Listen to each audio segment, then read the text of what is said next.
終わりにしたいと思います。よろしくお願いします。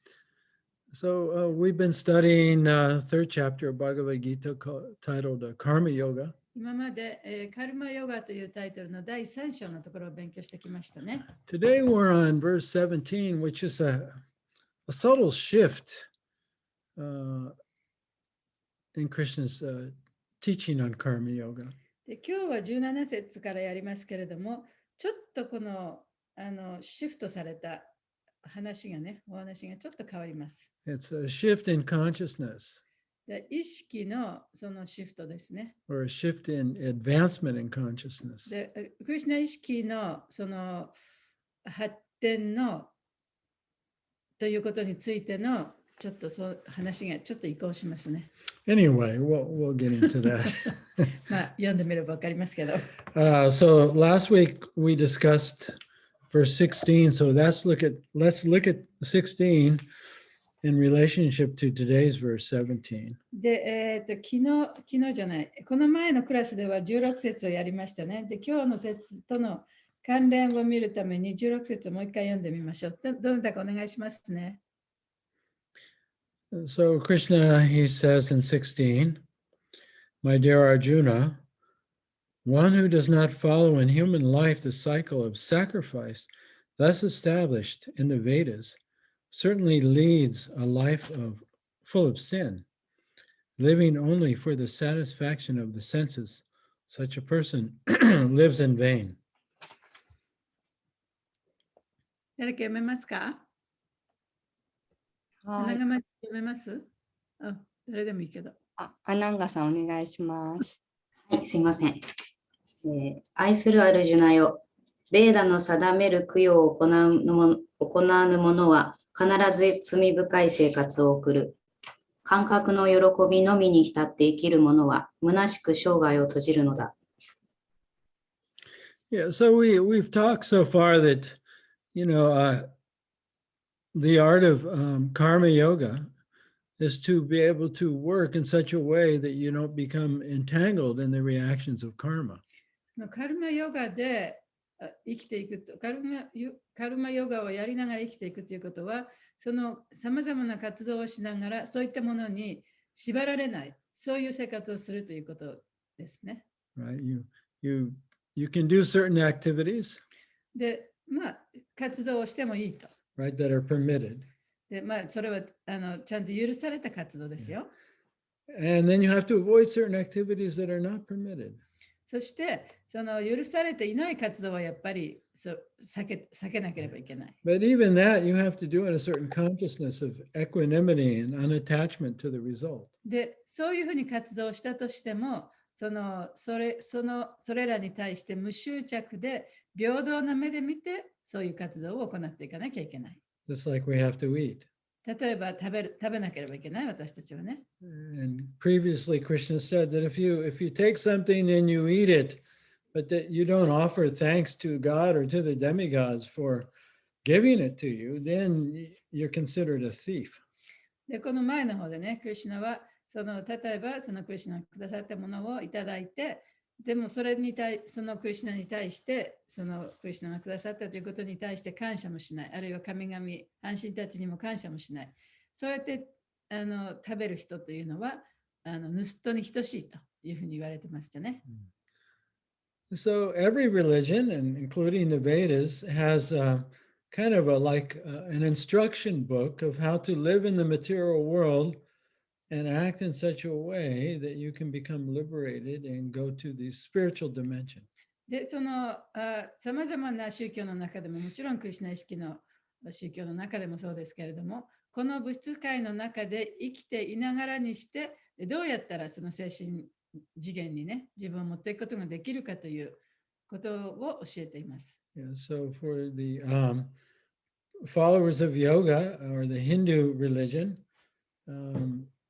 the instruction booklet is called the Vedas.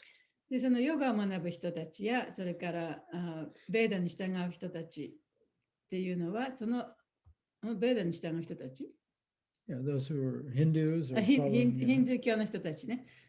というのは、それをどういうふうにしてその精神科に行くかっていう、その取り扱いの本みたいなやつはね、ベーダっていうことになりますね。Now, every religion, they believe that their book is not man-made, it's coming from God. もちろんその宗教はそれぞれね、自分たちの本こそは神様がくださったものだというふうに信じてます。Therefore, it's infallible. だからこそもうそれは絶対に不可欠なものだと。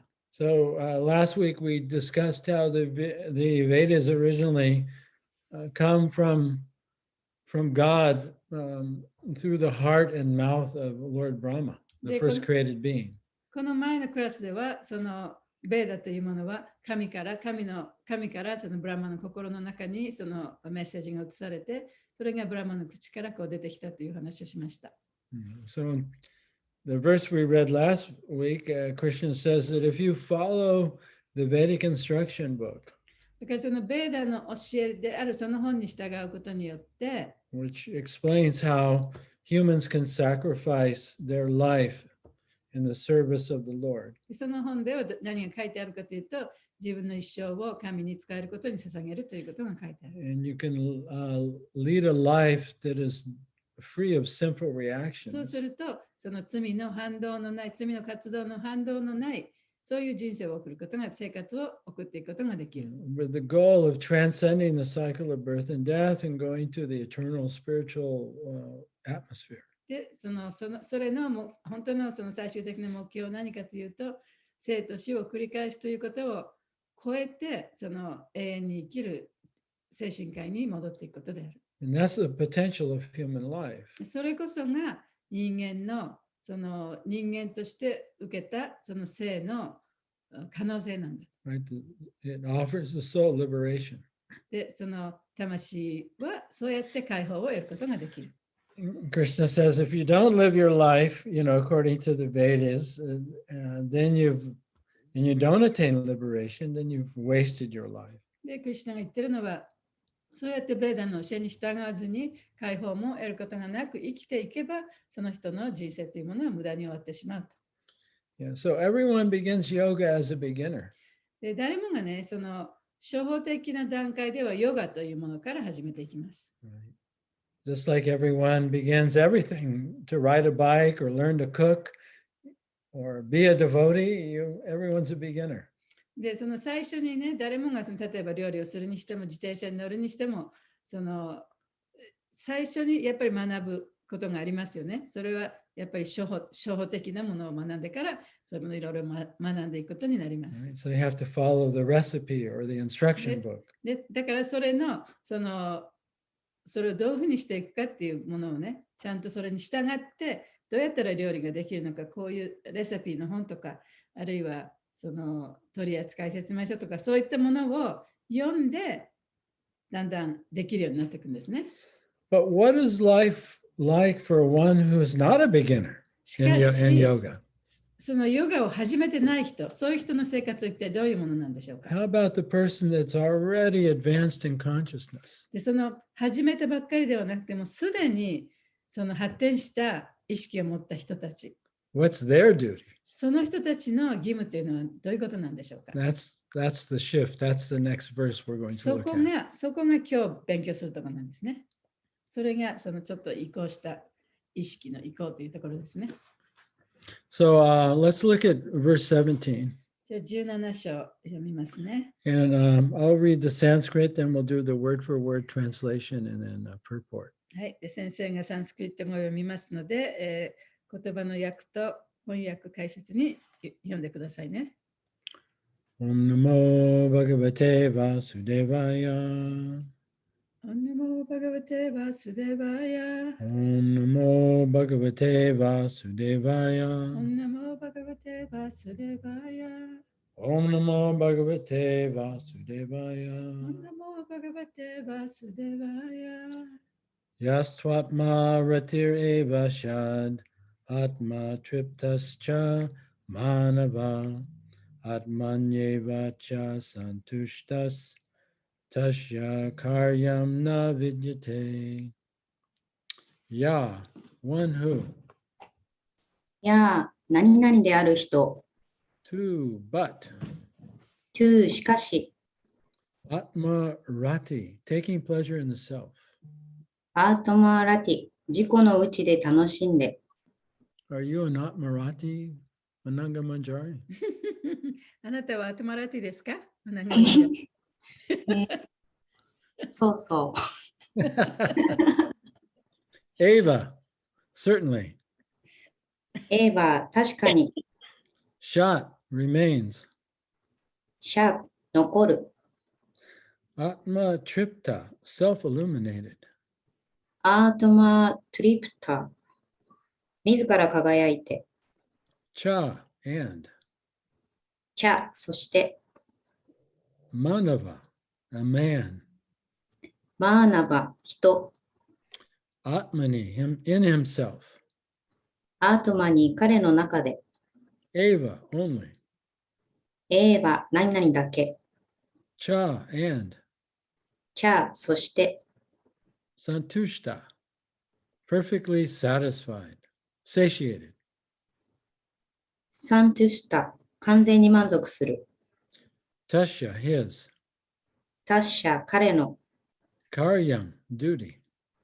カリアン、義務。 Na, does not. なあ、何々しない。 Vidyate, exist. ビッティアテ、存在する。 The translation and purport by His Divine Grace, A.C. Bhaktivedanta Swami Srila Prabhupada. But for one who takes pleasure in the self, whose human life is one of self-realization, and who is satisfied in the self only, fully satiated, for him there is no duty. クリシュナ意識で行動することに心から満足している完全なるクリシュナ意識の人には、もはや、翻訳。だが、だが自己の本性を楽しみ、自己を悟ることだけに生き、自己の内で完全に満ち足りている人には、もはやなすべき義務はない。Right? So this is talking about what we call the Jiva Mukta. これはジーバムクタっていう人たちのことについて話してますね。So Jiva means a soul in a material body. ジーバっていうのは、この物質の肉体を持った魂。そういう意味です。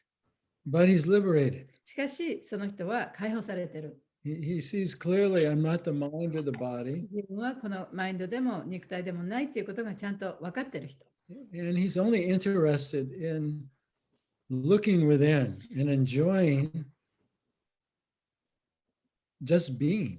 自分の内面だけを見て、そしてその自分がここに存在しているということだけで満足している人。He's fully satisfied just by experiencing what it is to be alive. そして自分が生きているということを体験していることだけで満足している人。So that's, we call it an awakened soul. それは目覚めた魂と言いますね。Yeah, so, how do they behave in the world? でそういう人たちっていうのはこの世でどういうようなことをするんでしょうか。Right? And are they very concerned about reading the Vedas? 彼らはそのベーダを一生懸命読むということに関心があるんでしょうか。Not so much. そうではないんですね。Okay, so let's read the purport. はい。A person who is fully Krishna conscious and is fully satisfied by his acts in Krishna consciousness no longer has any duty to perform. クリシュナ意識で行動することに心から満足している完全なるクリシュナ意識の人には、もはやなすべき義務など存在しない。Due to his being Krishna conscious, all impiety within is instantly cleansed, an effect of many, many thousands of yajnas performances. クリシュナ意識でいると、内に潜むいかなる不経験なものもたちまち浄化されてしまい、何千回ものヤジナを行ったのと同じ効果が現れる。Yeah, so let me make a comment here. はい、ちょっとコメントしますね。So, one who has practiced yoga for many lifetimes, でヨガを何回もの聖書を繰り返して修練した人。which it's not easy to practice yoga in the material world and control your mind and your senses. That's a yajna or sacrifice. で、物質界でこのヨガをして、マインドと感覚をコントロールするということは、そう簡単にはできません。それは、ある種の、その、やじゃ、なんだっけ、やぎゃ。供養と言いますね。供養の一つです。Yeah, and so it's when somebody wakes up, it appears to be very sudden. で、例えば誰かが朝ね、目覚めたときに急にこう起きてしまった。But it's actually a result of all the past lifetimes and lessons, that we've gone through. Oh, wait a minute. When you wake up, not in the morning. Spiritually wake up. すいません、間違えました。例えば急激にね、その目覚めたように思えるかもしれないけれども、本当はその人はもう何回もの生と死を繰り返して、さまざまな修練をしてきて、そしてこの瞬間に目覚めたわけですよね。Right. So an awakened soul whose heart is purified. で、そういう目覚めた魂の心というのはもうすでに浄化されています。He's no longer overcome, even from a young age, by the urges of the mind and the body. そういう人たちっていうのは、そのもう小さい時からね、その自分のマインドや肉体の衝動に惑わされることはありません。Right, the urge of anger. 例えば怒りの衝動とかね。Or the urge of lust. 情欲の症状とかね。Or the urge 衝動とかね。for revenge. あるいは復讐してやるというようなそういう思いとかね。Right? Or the urge to defend yourself. あるいは自分を守らなきゃいけないっていう思いという強い思いとかね。Right? Protect your property. 自分の土地を守らなきゃいけないとかね。These are strong human urges, animal urges, but human urges で、 too. それはその動物の衝動でもあるし、人間の衝動でもあるんですね。Yeah, so the awakened soul he may have these urges still, but they're under control and he's not dominated by them. で、その目覚めた魂っていうのはそういう衝動まだあるかもしれないけれども、そういうもので動いてるわけではないんです。Right, so that's a result of dealing with anger and jealousy and lust and fear over many lifetimes. それはその何回もの生死を繰り返す間に自分の感覚やその妬み心とか怒りとか情欲とかそういったものをコントロールすることを学んだ結果なんですね。So let's continue. はい、じゃあ続けますね。By such clearing of consciousness, one becomes fully confident of his eternal position in relationship with the Supreme. そのように意識が清められるため、思考主との関係における自分の永遠なる立場に強い確信を持つようになる。So an easier way to say it is, we realize that I'm pure, eternal consciousness. で簡単に言うとそれは自分はその永遠なる意識であると。That's always connected with the source. そして常に自分の源とつながっている、そういう魂なんだ、そういう意識なんだということを悟ることですね。That becomes one's reality. でそれがその人の現実となってくるわけです。Continuing.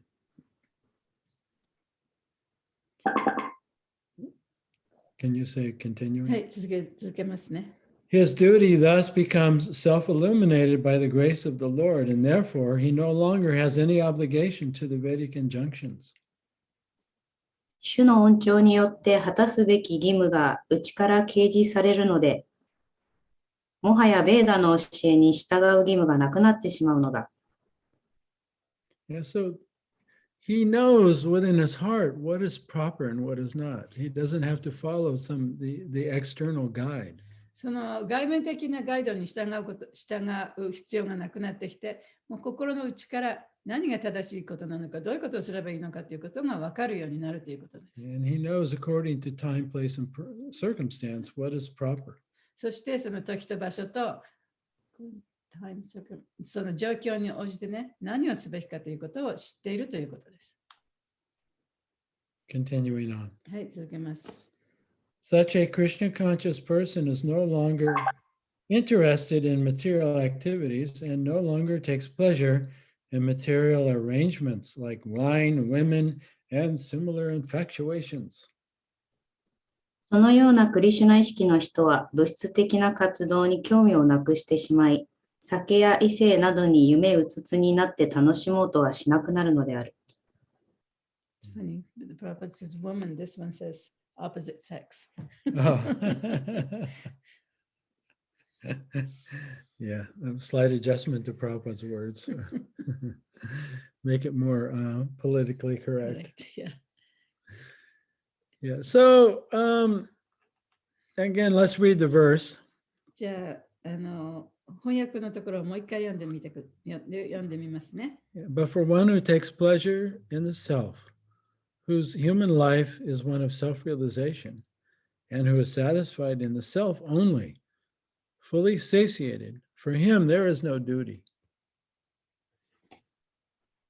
だが自己の本性を楽しみ、自己を悟ることだけに生き、自己のうちで完全に満ち足りている人には、もはやなすべき義務はない。Yes, so let's clarify a few things here. 兄さん、ちょっとはっきりさせますね。So Krishna is saying that one who self-realized, he's not obligated to follow the Vedas. 自己を悟った人っていうのは、もうベーダに従う必要はないとクリシュナは言ってます。I mean, most persons that are following religious principles, in the beginning, they're following them out of fear, not because of their self-realized. 宗教原則に従っている人たちっていうのは、初めの頃はそのさまざまな恐れからそういうものに従ってるんですね。Right? They don't want to go to hell. 自分が悟ったからそれに従ってるわけではない。例えば、地獄に行きたくないとかね。Right? They don't want to go take an animal birth. で、また動物に生まれ変わりたくないとか。Or they don't want to suffer negative karma in this life or the next. 現世において、あるいはその来世においてもね、その否定的なカルマによって苦しめられないようにとか。So they follow the do's and the don'ts. だからやってはいけないことやらなきゃいけないことっていうことに従ってやっていくわけです。But it's not easy. でもそれはあまり簡単ではない。Because our human tendencies are animalistic. というのは私たちの人間としての傾向というのはどっちかっていうと動物的なものだから。Yeah. And so we're very much focused on the do's and the don'ts. だからこそこれやってはいい、やってはいけないっていうことに焦点を当てちゃうんですね。But Krishna is saying, he's not saying here that the self-realized soul doesn't obey the Vedas. でもクリシュナはその自己を悟った魂というのはそういう規則に従わないとは言ってないですね。Or in Christianity, if you're a Jew or a Christian, like the Ten Commandments. 例えばそのキリスト教でも10回っていうのがありますよね。But the self-realized soul, basically, he's following two principles. その自己を悟った魂というのは基本的には2つの規則に従っています。That is to love God with all your heart. で、1つはそのもう心から神を愛すということ。And to love others as you would love yourself. そして自分を愛するように他の人たちも愛するということ。But he doesn't have to think about it. でもそういうことをね、そういう人は考える必要はないんですね。It comes natural. もう自然にそういうふうになってるんです。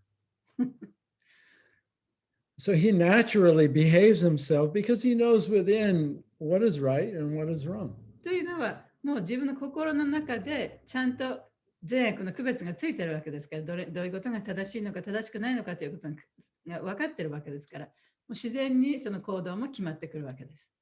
Because he knows everyone's a child of God. で、すべての人はその神の子供だということをちゃんと知ってる。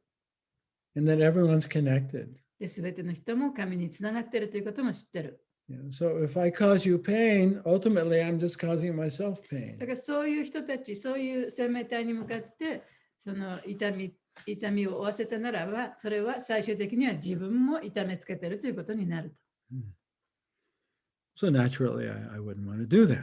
だからもうおのずからね、そういうことはしないことになるわけですよ。Not because it says in a book that I shouldn't do それ it. は本にね、人を痛めつけちゃいけませんよって書いてあるからしないんではなくて。Because I know within what is right, what is で、自 wrong. 分の心の中でやっぱり何が正しくって何が正しくないかということが分かっているから、おのずからそういうふうになってくるんですね。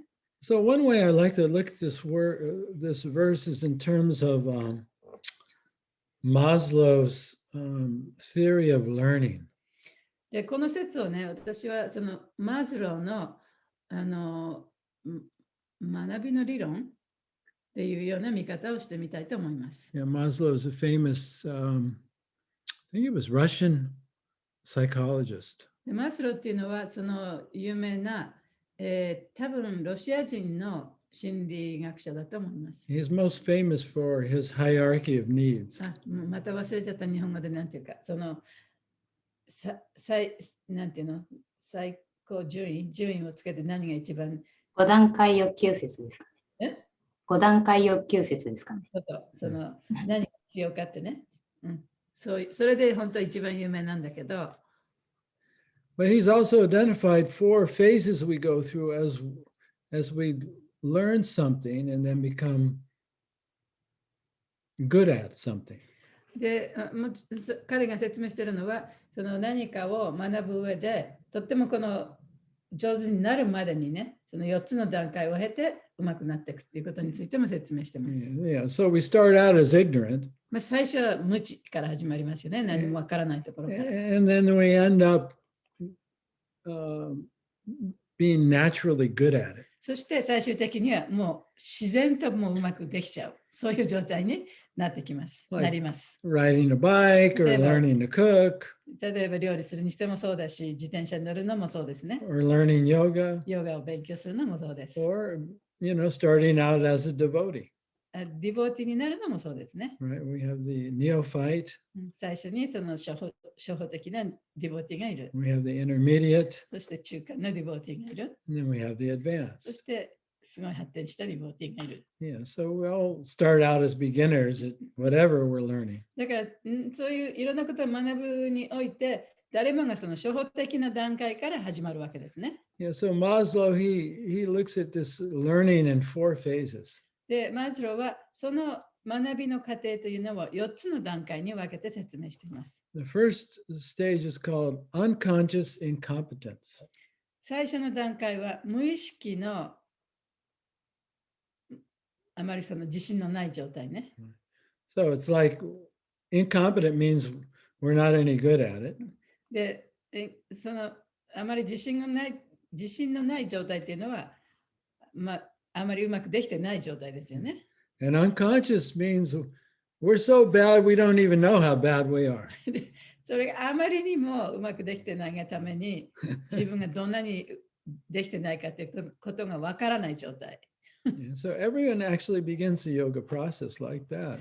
だからみんなそのヨガの過程というのもそういう過程を踏んでいくんですね。最初は自分が全然わからない。どうなってるかわからない。自分が今どういう状況にあるかもわからない。So we know that we just didn't begin yoga and studying Bhagavad Gita in this life. We started many lifetimes ago. だから Really. 私たちがね、このヨガを勉強して、このバガバッドギーターを勉強するというのは、急にこの現世で始まったことではないね。もう何回もの生と死を繰り返して、ようやくここにたどり着いたわけですね。Yeah. Otherwise, we wouldn't be interested. そうでなければこういうことに興味を持たないと思います。Or in some cases, like driven, to understand the truth. Right? で、本当に真実を知りたいって強く思うね。そういう気持ちだって出てこないと思います。Just like when we're listening to Miyuki-san's, a story about how she became interested in Bhagavad Gita. You could just see this lady is driven to understand the absolute truth. でクラス始まる前にみゆきさんとちょっとお話ししたんですけどね、彼女がこのバガバッドギーターを学びたいと思ったのは、やっぱりそういう過去がたくさんあったからこそここに来て学びたいというこの強いね気持ちが出てきたと思いますね。Yeah, so that's a result of many yagyas. それはそのたくさんの供養のヤギャの結果なんですね。Anyway, we all start out not being very good and not even realizing how bad we are. だからみんなね、最初に始まるときにはあまりいろんなことわからない、うまくできない。自分がどんなにうまくできないかもわからないぐらいうまくできてない、そういう状態から始まります。In fact, one of the symptoms of the neophyte devotee is they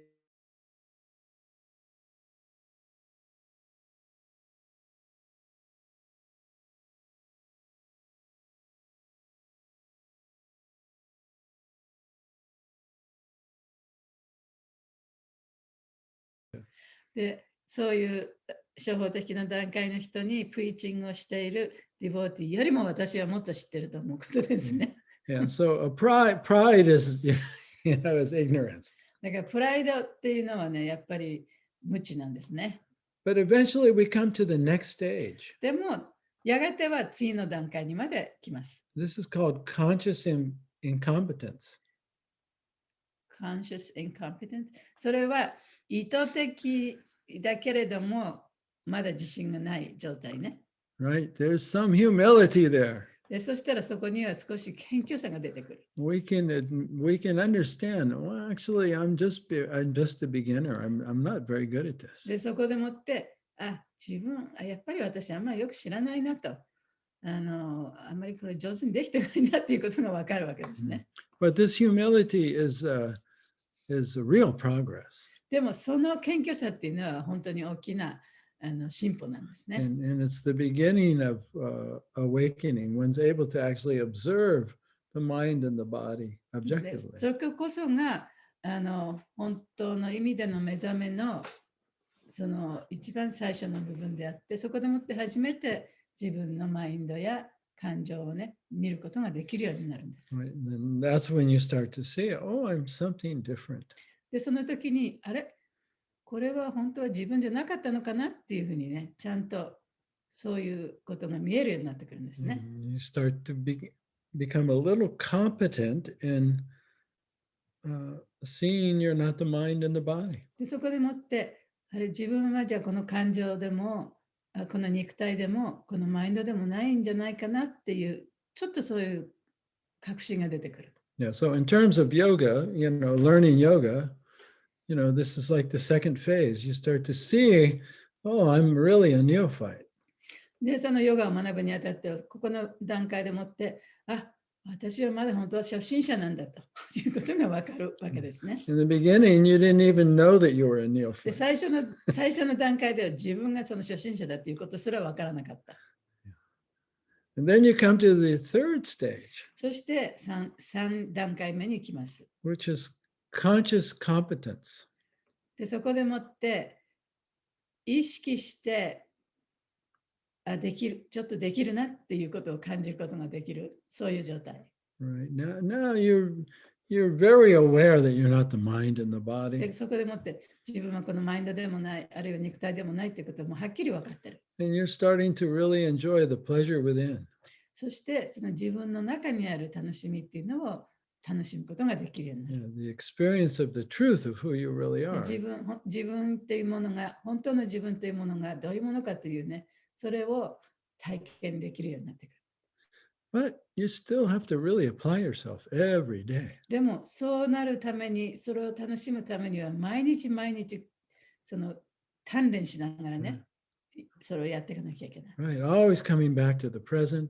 そして常にこの今の瞬間に戻って、Right? Always looking within. そして常に自分の内面を観察して、 Observing your そ thoughts. して自分の考えを観察して、 And letting go of all negativity. そしてその否定的なことをすべて手放して、 Right? Anger arises, you see it, you admit it, you confess it, 怒 you りが let 出 it てきた go. らそれを認めて、そしてそれを手放していく。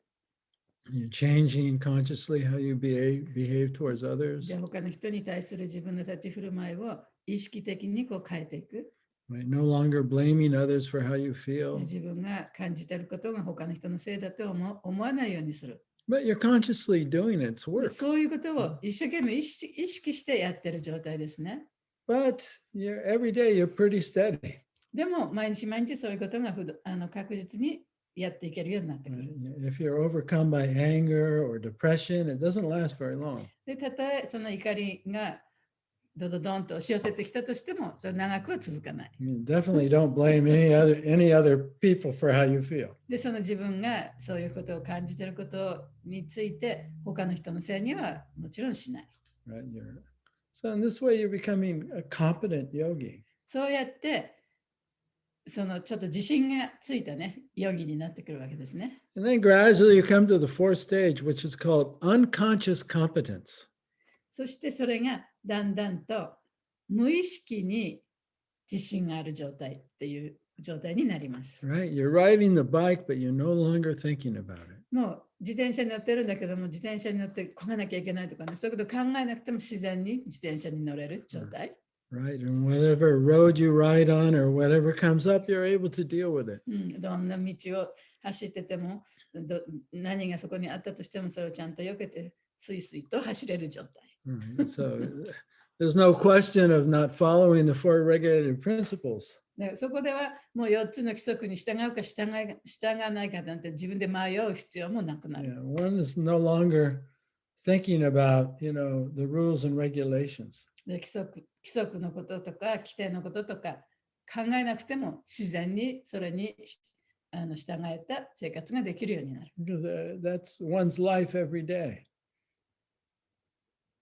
One is just living, それ consciously が every その day. 人のその意図的な意識して考えなくてもできるそういう生活になっていくわけですね。So it doesn't mean that one is no longer following religious principles, but one is no longer having to think about it. でそれはその規則に従わないで生きてるっていうことではないんですね。それはそういうことを従わなきゃいけないと思いながら生きる必要がなくなるということです。Yeah, so really in the karma yoga or bhakti yoga, we also have these four stages. カルマヨガでもバクティヨガでも同じようにこの4つの段階というのがあるんですね。Or sometimes we say them as 3 stages. まあ私たちはその3つの段階と言いますけれども、Right? We have the neophyte.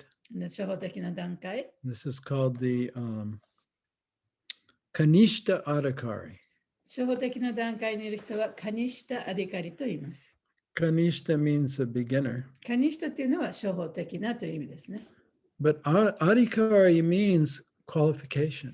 アディカリというのはその資格という意味です。Yeah, so it's not nothing, it's something. だから何もないというわけではないんですね。何かはあります。Yeah, to begin yoga, to begin the study of Bhagavad Gita means you already have to have a strong interest. ということは、そのヨガを始める、あるいはそのバガバッドギーターに興味を持つということは、もうすでに何か昔から積み重ねてきたものがあってこそその場にいるわけですから。Right? There's already a recognition, oh, material life is so temporary. I'm going to lose everything when I die. Isn't there something more? で、ここでもってね、この物質世界なんていうのは非常にね、一時的なもので、私が死んだらここで終わってしまうんだろうか。他にもっと何かあるんじゃないだろうか。So that's a qualification. それが資格になるんですね。And then the intermediate is called Madhyam Adhikari. 真ん中の段階はマディアマアディカリと言います。And Madhyam means manaka. マディアというのは真ん中という意味ですね。中間という意味です。 And Adhikari means qualification. アディカリはまたその資格という意味です。Yeah, so the Madhyam Adhikari he's now very much absorbed in taking responsibility for himself and purification. で、マディアマアディカリの人は自分に対してちゃんと責任を持って、what was the other one? Purification. で、その浄化をしていくことにとても強く関心を持った人です。Yeah, very serious. 非常に真剣にね、そういうことをやってる人、真剣なヨギですね。Every day. 毎日そういう勉強してる、修練をしてる。Yes, it's repetition, that ultimately helps us control the mind and see through the veil of illusion. で、そのマインドをコントロールして、その幻想のベールを通して物事を見極めることができるようになるには、やっぱり何回もそういう修練をしていかなきゃいけないんですね。And always, praying to the Lord.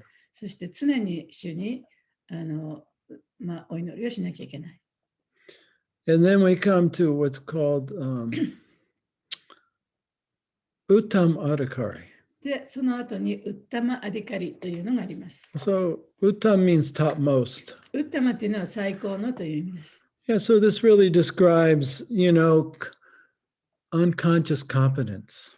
で、それこそが、その無意識的に自信を持った状態。Right? You don't even think about it anymore. It just becomes your life. もういろんなことを考えなくても、それがあなたの自分の生活になっていく。And so, really, this verse we're reading today is Krishna is describing the Uttam Adhikari. で今日私たちが読んだこの説は、そのウッタマアディカリのことをクリシュナは説明してくださってるんですね。He takes pleasure within the self. 自分の内面のことだけを楽しみ、自分の本質だけを楽しみ。Whole life is dedicated to self-realization.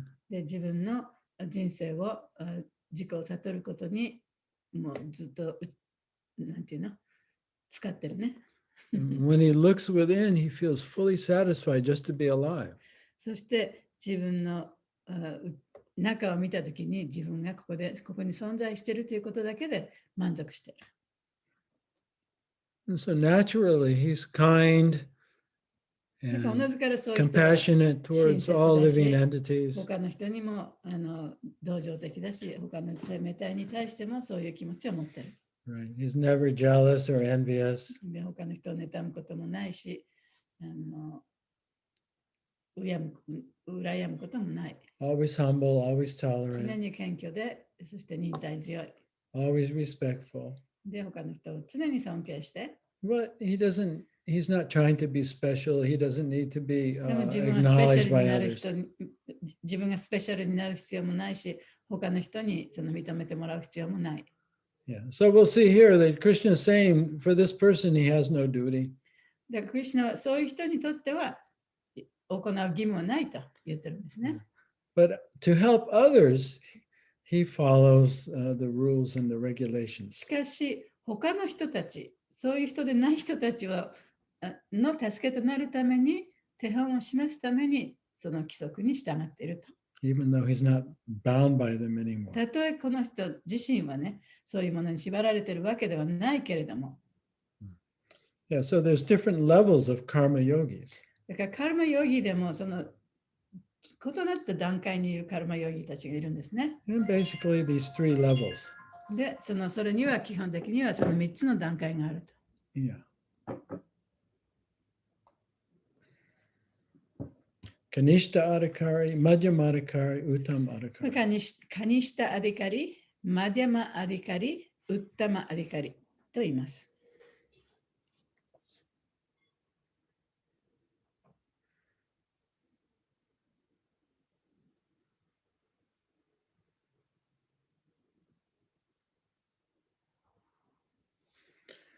Was that confusing?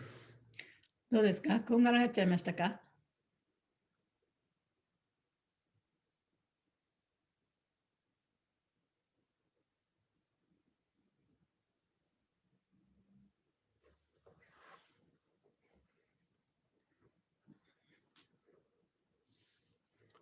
？Are there any comments or questions? コメント、質問ありますか？ハレクリシュナ、ありがとうございました。ゆみさん。はい、あゆみです。すいません。さっき、説明してくださった4つの段階っていうのは何の段階のことだったんでしょうか。すいません。わからなくなってしまいました。Four different stages. Yeah, 4 stages of learning. 学ぶための4つのステージ。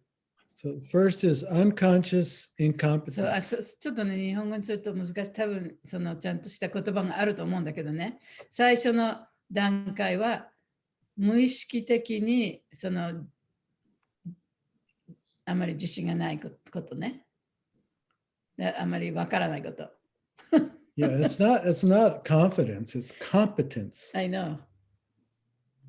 That's very different. So it means you're not good and you don't even know how bad you are. だから最初のはあまりうまくない。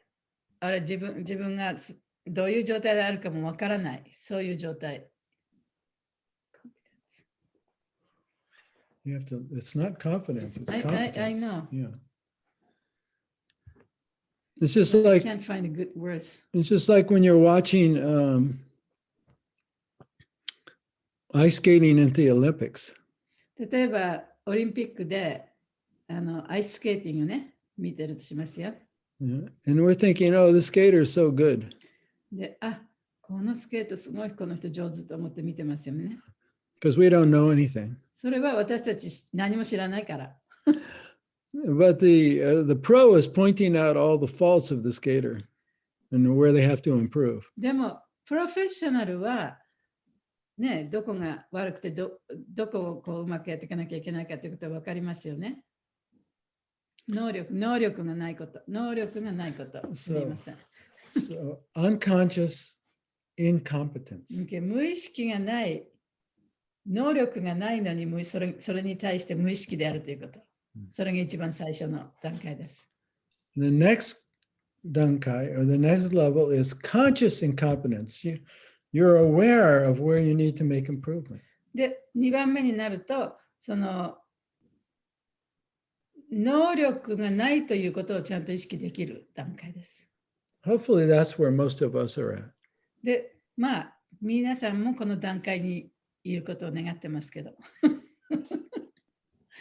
And then the third level is conscious competence. で、3番目は、能力があるということを、意識できること。And that is also a good place to be. で、それもいい場所ですね。It doesn't necessarily mean that you're proud. で、それはそうなったからといって自分がものすごく偉くなったように感じるわけではないですけど。Or overconfident.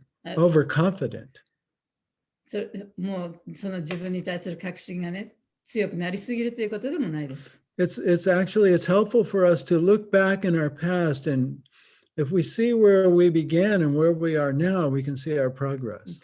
で、例えばね、今ね、自分の過去を振り返って、自分は昔はああいう状態だったのに、こんなに自分はね、こんなことができるようになった、こんなふうになってきたっていう、その良くなってきた自分をね、見ることができるのは、それは自分に自信を与えてくれることですよね。Right? So that's very important. それはとても大切なことです。And it doesn't mean you're being proud. で、それは自分がすごく自慢してるというわけでもないね。It's just objectively looking at, oh, I used to get angry in this situation all the time, and now I don't. それはね、今主観的に見て、昔こんなことで怒ってたけど、今全然それなんともないよっていうふうに思える自分がいる。そういうことですね。Or when I become aggressive towards someone, I realize it and then I say, I'm sorry. で、例えば誰かに対してものすごくこう、衝動的にいろんなことを言っちゃったりしたけれども、今はね、そんなことないし、で、そういうふうになって自分をちゃんと見ることができる。そして、こんなことしてごめんなさいって言えることができる。Yeah, so そういうことに気づくということですね。This is conscious competence. それが、自分は能力があるということを意識できる状態。それが3番目の状態です。But then we come to an advanced point where we don't have to think about it anymore. で、そこからその発展した状態になると、もういろいろ考える必要がなくなる。And we just naturally follow everything and do everything just because we love it. もう自然にね、そういういろいろなことができるようになる。それはもう自分がしたいから、それをやりたいと思ってるから。And that's called unconscious competence. それが無意識の能力がある状態が無意識になるというこ Right? We're good at it, but we don't have to think と。 about もうい it ろんなことが anymore. 上手にできるようになるけれども、それをいろいろ考えながらやる必要なくなるということですね。 It's become natural. 自然とできるようになる。 Right? Living in the present becomes natural. だからそのプレゼンス、今の状態に自分を置くということが、そういう生き方をするということが自然にできるようになる。 Right? We don't have to, we know that we're thinking about the past is a waste of time. で、過去をね、考えることはもう時間の無駄だということもちゃんと分かってる。 And so is worrying about the future. で、将来のことを心配することも無駄だと。 It's become just natural. だからそういうふうにナチュラルにそういうふうになってくるんですね。そういうふうに考えられるようになってくるんですね。自分に言い聞かせる必要がなくなってくる。So we have these 4 levels of learning, and that applies to not only spiritual life, but to everything. だからその学びにおける4つのその段階っていうのは、もちろん精神生活においても当てはまりますけれども、どんなことにも当てはまりますよね。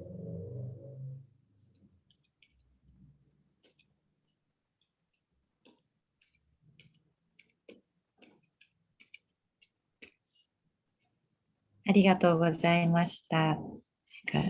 行ったり来たりしてる感じだなって思います。ちょっとできるようになった気がして、なんか自分できるみたいな違う方が出てきて、何にも分かってなかったなってなって、またなんか過去振り返ってできるようになってるって思って、またあれみたいな感じでこう繰り返しながらちょっとずつ歩んでいくのかななんて思いました。ありがとうございました。失敗は成功のもと。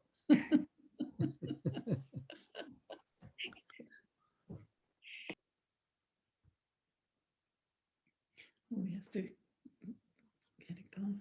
Oh yeah. We're gonna have to wrap things up now.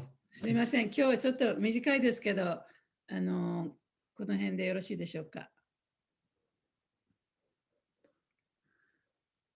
So I'll just leave you with this thought today, maybe this till we meet again. Consider how far you've come. じゃあね、大体その過去の自分を振り返ってみて、自分がどういうふうに向上したか。And don't look out too much out towards the horizon. あんまりその地平線を見ないでね。That looks like forever. 地平線をずっと向こうの方にあるように感じると思いますので。But you can quietly within your heart, you can ask the Lord within, what's my next step? What's the next little thing I should do to improve? で、その心の中にいる神様にね、じゃあ一体これから自分はね、この小さなステップでいいから、次に一体何をしたらいいんだろうかっていうふうにね、聞いてみてください。どうやって自分を高めていったらいいんだろうか、何を高めていったらいいんだろうかっていうことをね、ちょっとだけ聞いてみてください。Yeah, and then don't expect an answer right away. でもちろん答えがね、すぐ返ってくるとは限りません。Just be surprised. で、もう自分がね、ふとそういうことに、それに対する答えがふっとしたときに出てくるかもしれない。Yeah, and you may get the answer as you're waking up or somebody says something to you. 朝起きたときにふっとそれが出てくるかもしれないし、誰かが何か言ったときにね、はっとこう思い出すかもしれないし。Or when you're not expecting it. それとあまり期待していないときにね、その答えが出てくるかもしれません。And it may not even be what you anticipated. それは自分が期待していたことではないかもしれない。And that's how we make progress. でそうやって発展していくんですね。Okay, so wonderful to be with you as always. 今日はいつものように皆さんとこうやって一緒にいられてとても幸せでした。So when we meet again officially, Kairava-san, we'll meet on. はい。今日もありがとうございました。次回は19日、4月19日、19th of April。Okay, and then we'll look at Bhagavad Gita 3:18. はい。次は第3章18節ですね。ありがとうございます。そう、さっき言ったことちょっと分かりました？どういうことをやらなきゃいけないかということ。先ほど言ったことですか？はい。クリシュナに聞く次のステップ、自分を高めるための次のステップとか、過去の自分を見て、なんか成長したことを見るとかですか？そうです。やります。ね。Your homework. 宿題。宿題だって。じゃあこの2つが宿題ということですね。そうです。All right. See you in 2 weeks. じゃあ2週間後にまたお会いしましょう。ハレクリシナ。Obeisances. ありがとうございました。ありがとうございました。 Hare Krishna.